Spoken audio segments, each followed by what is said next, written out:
Tetapi baru pengumpulan data untuk melengkapi berkas saudara. Gunakanlah pulpen saudara. Marilah kita mulai. Isilah nomor pemeriksaan saudara di sebelah kanan atas lembar itu. Kemudian dari PSI SMA Negeri 1 _22. Lanjutkanlah dengan tanggal pemeriksaan yaitu tanggal 20 Mei 2022. Kemudian isilah nama lengkap saudara dengan huruf cetak. Tidak boleh ada singkatan.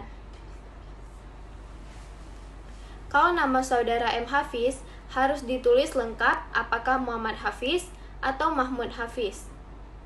Gelar sarjana dituliskan di belakang nama. Misalnya Muhammad Hafiz, MSc. Silahkan. Selanjutnya, boleh ditulis dengan huruf biasa. Tidak perlu huruf cetak. Isilah tempat lahir dan tanggal lahir, yaitu kota di mana saudara dilahirkan, serta tanggal, bulan, dan tahun lahir saudara. Jenis kelamin, coret yang tidak perlu. Agama, isilah agama saudara. Status, coret yang tidak perlu. Alamat, diisi alamat lengkap saudara, beserta nomor telepon jika ada. Jangan lupa menuliskan kode posnya. Nama ayah, isilah nama lengkap ayah. Jika ayah Anda sudah meninggal, tulislah almarhum di antara tanda kurung belakang nama ayah.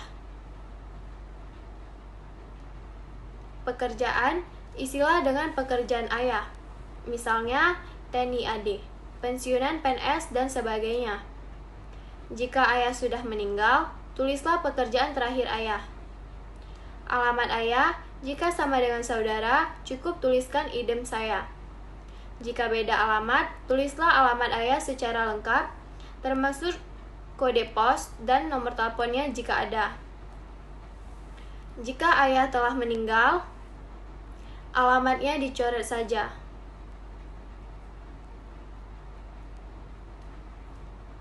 Nama ibu, isilah dengan nama kecil ibu, bukan nyonya, apa mengikuti nama ayah. Jika telah meninggal, tulislah almarhum di antara tanda kurung. Tulislah pekerjaan ibu bila ibu bekerja. Jika tidak bekerja, tulislah ibu rumah tangga. Alamat ibu, jika sama dengan saudara, tulislah idem saya. Jika sama dengan ayah, tulislah idem ayah. Kalau berbeda, tulislah alamatnya yang lengkap, termasuk nomor telepon dan kode posnya. Kalau telah meninggal, alamatnya dicoret saja. Jika telah selesai, marilah kita lanjutkan lagi. Di bawah garis, terdapat beberapa judul yang berbeda. Yang pertama, yaitu pendidikan sejajar dengan SD atau sekolah dasar. Tulislah nama sekolah dasar saudara, tempat atau kotanya di mana, dan lulus tahun berapa. Kemudian, sejajar SMP atau sekolah menengah pertama. Tulislah nama SMP saudara, tempat atau kotanya di mana, dan lulus tahun berapa. Kemudian, SMA atau sekolah menengah atas. Diisi dengan nama SMA saudara, tempat atau kotanya di mana, dan tahun lulus. Di belakang tahun lulus, dituliskan jurusan yang ditempuh di SMA. Misalnya A1, A2, A3, atau A4. Sejajar dengan universitas atau akademik. Tulislah nama universitas saudara, tempat atau kotanya, dan lulus tahun berapa. Jika belum lulus, di belakang tahun lulus harap ditulis sampai semester atau tingkat berapa. Jika ada jurusan, silakan dituliskan di belakang tahun lulus. Yang kedua, yaitu kursus atau upgrading.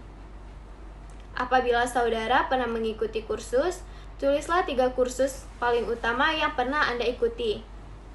Macam kursusnya. misalnya mengetik, tata buku, komputer, bahasa Inggris, dan sebagainya. Tempat kursus yaitu di kota di mana kursus itu diselenggarakan.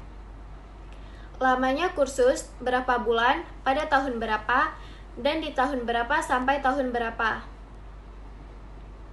Dan instansi penyelenggaraannya siapa, misalnya LP, KIA, les private, dan sebagainya. Jika tidak pernah mengikuti kursus, harap dicoret seluruhnya. Yang ketiga, yaitu pengalaman bekerja. Bagi saudara yang pernah bekerja di instansi tertentu, tulislah pengalaman kerja yang penting saja. Nama instansi, tempat saudara bekerja, tempat dan kotanya di mana.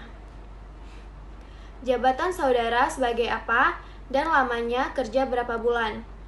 Pada tahun berapa, atau dari tahun berapa sampai tahun berapa.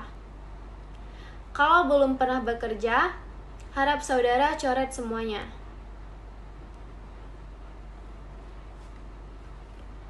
Yang keempat, yaitu kehidupan berorganisasi. Bagian ini hanya diisi apabila saudara pernah ikut aktif dalam suatu organisasi di luar. Misalnya pramuka, Karang Taruna, organisasi olahraga, dan sebagainya. Untuk organisasi di lingkungan sekolah yang keanggotaannya otomatis. Diisi jika saudara menjabat sebagai pengurus. Seperti misalnya pengurus OSIS atau senat mahasiswa dan sebagainya. Tulis 3 organisasi yang saudara anggap penting pernah diikuti. Isilah nama organisasi saudara. Jabatan saudara sebagai apa, lamanya berapa bulan, dan dari tahun berapa sampai tahun berapa. Dan tempat atau di mana organisasi itu berada.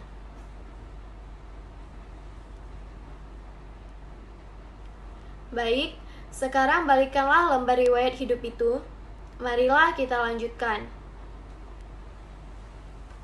Yang kelima yaitu olahraga. Bagian ini ada bagian aktif dan pasif. Yang dimaksud dengan aktif adalah bahwa olahraga itu masih tetap saudara lakukan hingga saat ini. Sedangkan pasif adalah bahwa dahulu olahraga itu pernah saudara lakukan, tetapi sekarang tidak dilakukan lagi. Tulislah macam olahraga yang saudara lakukan. Dan di belakangnya tulislah aktif atau pasif di antara kurung. Kemudian yang keenam yaitu kesenian. Cara mengisinya sama seperti nomor 5. Silahkan saudara isi. Yang ketujuh yaitu kegemaran atau hobi. Tulislah kegemaran atau hobi saudara. Semuanya terserah kepada saudara. Apa yang akan dituliskan? Silahkan. Yang kedelapan, cita-cita.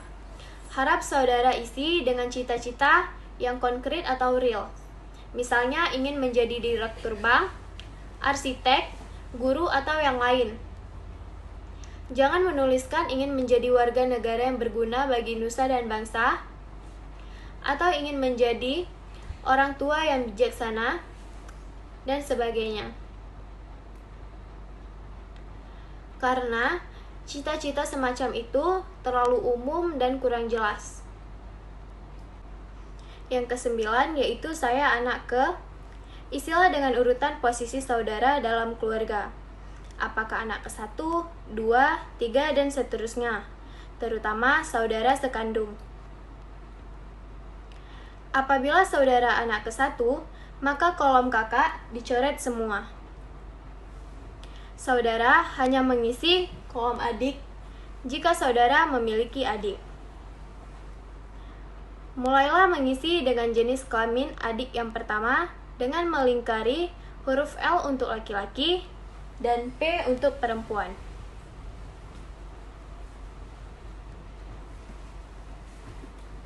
Kemudian, tulislah di kolom pekerjaan atau sekolah, instansi, dan jabatannya.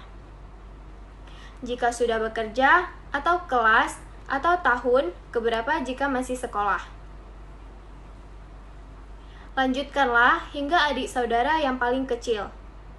Jika saudara anak ketiga, maka kolom kakak harus saudara isi dengan data kakak. Lingkarilah jenis kelamin kakak saudara. Kemudian, isilah kolom pekerjaan atau sekolah seperti dijelaskan tadi. Lanjutkanlah dengan kolom adik. Apabila saudara mempunyai adik. Jika saudara tidak memiliki adik, harap kolom adik saudara coret seluruhnya. Kalau saudara anak tunggal, kolom kakak dan adik dicoret seluruhnya. Selanjutnya yang ke-10, apakah saudara pernah sakit keras? Pertanyaan ini harap dijawab. Jika saudara pernah sakit keras, yaitu sakit yang memerlukan perawatan yang lama atau yang dirasakan berat. Lingkarilah kata pernah. Atau, apabila tidak pernah sakit keras, lingkarilah kata tidak. Apabila pernah sakit keras, isilah pertanyaan di bawahnya. Tulislah apa penyakit saudara waktu itu, dan bila mana terjadi, cukup dituliskan tahunnya saja. Kemudian, pertanyaan yang ke-11, apakah saudara pernah mengalami kecelakaan berat? Yang dimaksud dengan kecelakaan berat adalah kecelakaan yang menimbulkan cacat, yang masih dirasakan akibatnya hingga saat ini, atau yang harus dirawat di rumah, atau di rumah sakit dalam waktu yang cukup lama. Kalau pernah, lingkarilah kata pernah. Jika tidak pernah, lingkarilah kata tidak. Jika pernah, jawablah pertanyaan yang ada di bawahnya. Kecelakaan apa pada waktu itu? Bila mana terjadinya cukup, tahunnya saja dan apa akibatnya. Kalau tidak pernah mengalami kecelakaan berat, maka coretlah pertanyaan yang ada di bawahnya. Kemudian, pertanyaan yang ke-12, pernahkah saudara mengikuti psikotes? Maksudnya adalah pemeriksaan psikologi sebelum hari ini. Jika pernah, lingkarilah kata pernah. Jika tidak pernah, lingkari kata tidak. Kalau pernah, jawablah pertanyaan di bawahnya. Bila mana, cukup tahunnya saja. Tempatnya cukup kotanya saja dan tujuannya untuk apa. Misalnya pemilihan jurusan, seleksi masuk sekolah, dan seleksi pegawai dan sebagainya. Jika lebih dari sekali, harap dituliskan semuanya. Jika tidak pernah, harap pertanyaan di bawahnya dicoret semua. Jika sudah selesai, di bagian bawah garis, silakan ditulis Banda Aceh, tanggal 22 Mei tahun 2022. Kemudian, saudara bubuhi tanda tangan. Tidak usah diberi nama jelas lagi. Baiklah saudara-saudara, pengisian lembar riwayat hidup selesai. Letakkan alat tulis saudara. Telitilah kembali isiannya.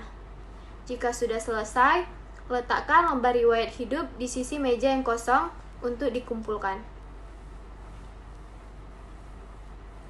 Sekarang, kita akan mulai dengan pemeriksaan psikologi yang sebenarnya.